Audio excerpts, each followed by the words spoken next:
La rouille. Il n'avait eu, toute sa vie, qu'une inapaisable passion, la chasse. Il chassait tous les jours, du matin au soir, avec un emportement furieux. Il chassait hiver comme été, au printemps comme à l'automne, au marais, quand les règlements interdisaient la plaine et les bois, il chassait au tiré, à court, au chien d'arrêt, au chien courant, à l'affût, au miroir, au furet. Il ne parlait que de chasse, rêvait chasse, répétait sans cesse « Doit-on être malheureux quand on n'aime pas la chasse ?» Il avait maintenant 50 ans sonnés, se portait bien, restait vert, bien que chauve, un peu gros mais vigoureux, et il portait tout le dessous de la moustache rasée pour bien découvrir les lèvres et garder libre le tour de la bouche, afin de pouvoir sonner du corps plus facilement. On ne le désignait dans la contrée que par son petit nom, Monsieur Hector. Il s'appelait le baron Hector Gontran de Coutelier. Il habitait, au milieu des bois, un petit manoir dont il avait hérité.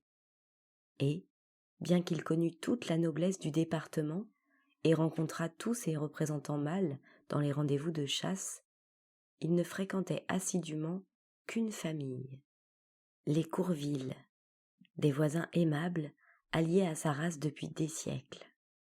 Dans cette maison, il était choyé, aimé, dorloté et il disait « Si je n'étais pas chasseur, je voudrais ne point vous quitter. » Monsieur de Courville était son ami et son camarade depuis l'enfance.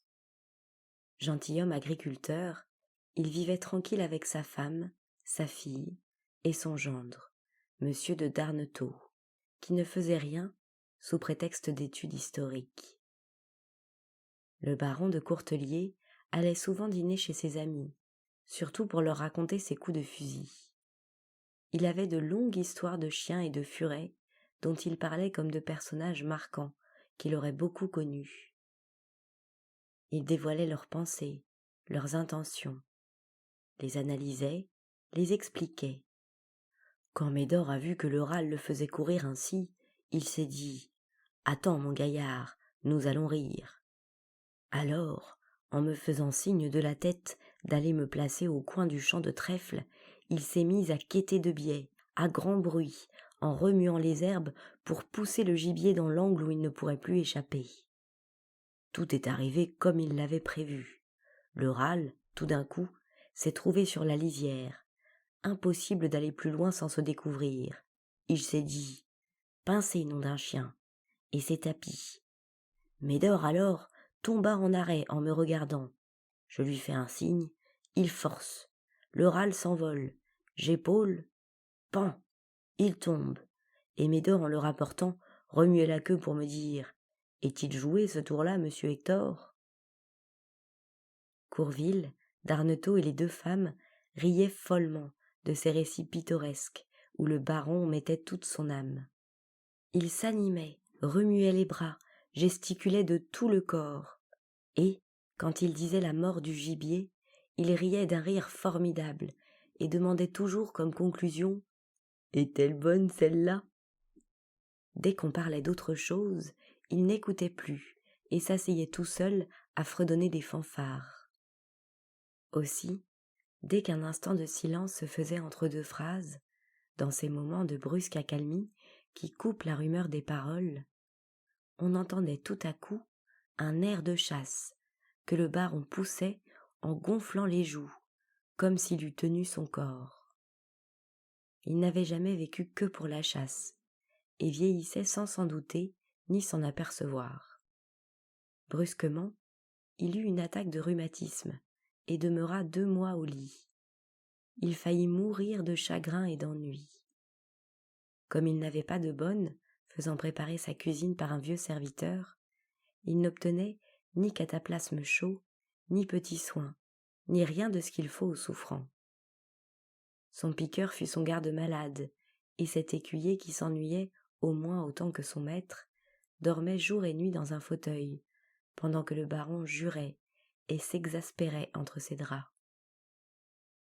Les dames de Courville venaient parfois le voir, et c'était pour lui des heures de calme et de bien-être. Elle préparait sa tisane, avait soin du feu, lui servait gentiment son déjeuner sur le bord du lit, et quand elle partait, il murmurait « Sacrebleu, vous devriez bien venir loger ici !» Et elle riait de tout leur cœur. Comme il allait mieux et recommençait à chasser au marais, il vint un soir dîner chez ses amis, mais il n'avait plus son entrain, ni sa gaieté. Une pensée incessante le torturait, la crainte d'être ressaisi par les douleurs avant l'ouverture. Au moment de prendre congé, alors que les femmes l'enveloppaient en un châle, lui nouaient un foulard au cou, et qu'il se laissait faire pour la première fois de sa vie, il murmura d'un ton désolé « Si ça recommence, je suis un homme foutu. » Lorsqu'il fut parti, Madame de Darnetot dit à sa mère « Il faudrait marier le baron. » Tout le monde leva les bras. Comment n'y avait-on pas encore songé? On chercha toute la soirée, parmi les veuves qu'on connaissait, et le choix s'arrêta sur une femme de 40 ans, encore jolie, assez riche, de belle humeur et bien portante, qui s'appelait Madame Berthe Villers.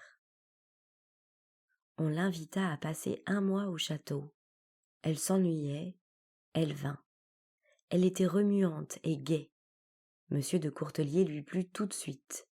Elle s'en amusait comme d'un jouet vivant, et passait des heures entières à l'interroger sournoisement sur les sentiments des lapins et les machinations des renards. Il distinguait gravement les manières de voir différentes des divers animaux, et leur prêtait des plans et des raisonnements subtils, comme aux hommes de sa connaissance.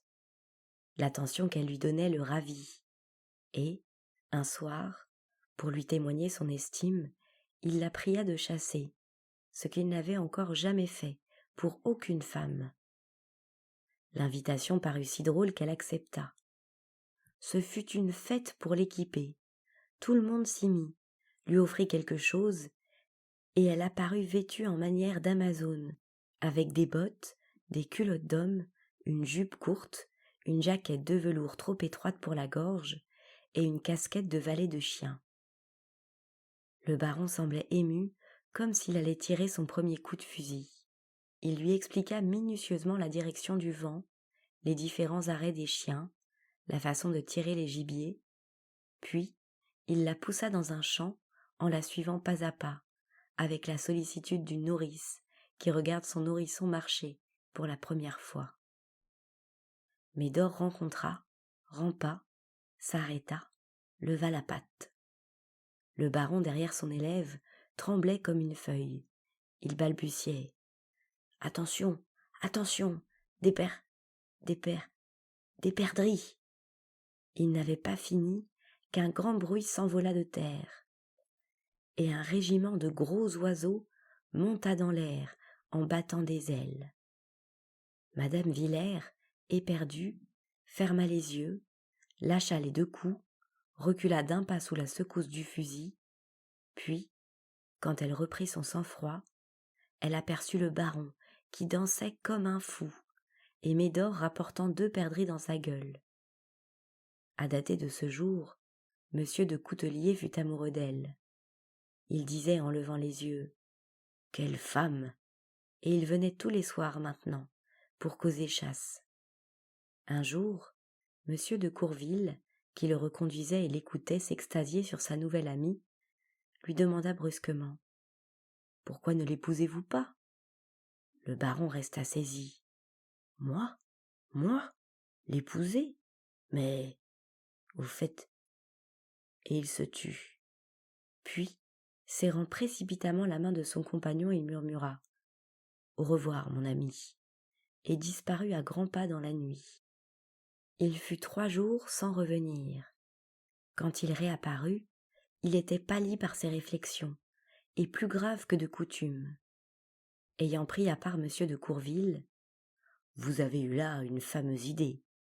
Tâchez de la préparer à m'accepter. Sacrebleu, une femme comme ça, on la croirait faite pour moi. Nous chasserons ensemble toute l'année. » Monsieur de Courville Certain qu'il ne serait pas refusé, répondit. Faites votre demande tout de suite, mon cher. Voulez-vous que je m'en charge? Mais le baron se troubla soudain, et balbutiant. Non, non, il faut d'abord que je fasse un petit voyage à Paris. Dès que je serai revenu, je vous répondrai définitivement. On n'en put obtenir d'autres éclaircissements, et il partit le lendemain. Le voyage dura longtemps. 1 semaine, 2 semaines, 3 semaines se passèrent. Monsieur de Coutelier ne réapparaissait pas. Les Courville, étonnés, inquiets, ne savaient que dire à leur ami, qu'ils avaient prévenu de la démarche du baron. On envoyait tous les 2 jours prendre chez lui de ses nouvelles. Aucun de ses serviteurs n'en avait reçu.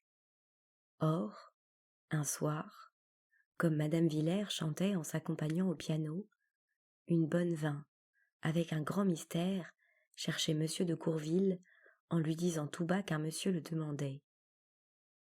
C'était le baron, changé, vieilli, en costume de voyage. Dès qu'il vit son vieil ami, il lui saisit les mains, et d'une voix un peu fatiguée, « J'arrive à l'instant, mon cher, et j'accours chez vous, je n'en puis plus. » Puis il hésita, visiblement embarrassé. « Je voulais vous dire, tout de suite, que cette affaire, vous savez bien, est manquée. » Monsieur de Courville le regardait stupéfait. « Comment? Manquée? Et pourquoi? » « Oh, ne m'interrogez pas, je vous en prie, ce serait trop pénible à dire. Mais soyez sûr que j'agis en honnête homme. Je ne peux pas, je n'ai pas le droit, vous entendez, pas le droit d'épouser cette dame. J'attendrai qu'elle soit partie pour revenir chez vous. Il me serait trop douloureux de la revoir. Adieu. » Et il s'enfuit. Toute la famille délibéra, discuta, supposa 1000 choses. On conclut qu'un grand mystère était caché dans la vie du baron, qu'il avait peut-être des enfants naturels, une vieille liaison. Enfin, l'affaire paraissait grave, et pour ne point entrer en des complications difficiles, on prévint habilement madame Villers, qui s'en retourna veuve comme elle était venue. 3 mois encore se passèrent.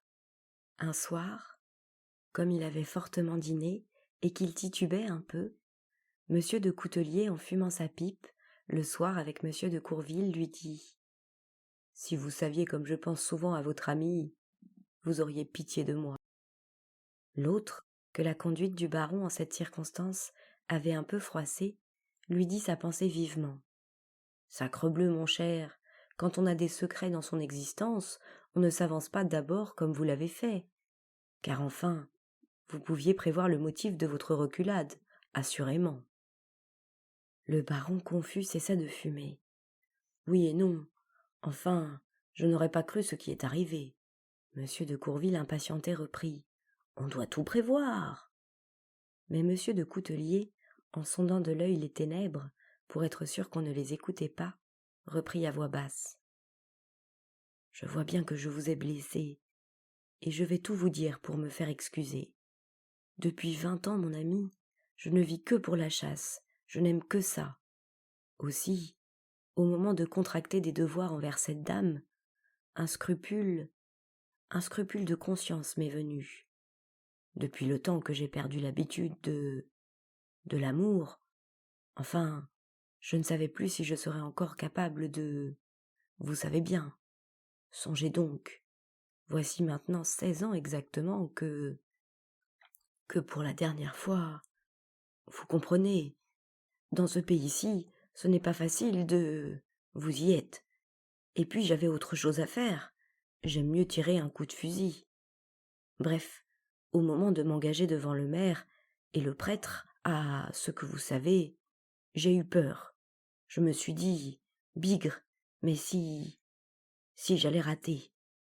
Un honnête homme ne manque jamais à ses engagements, et je prenais là un engagement sacré vis-à-vis de cette personne.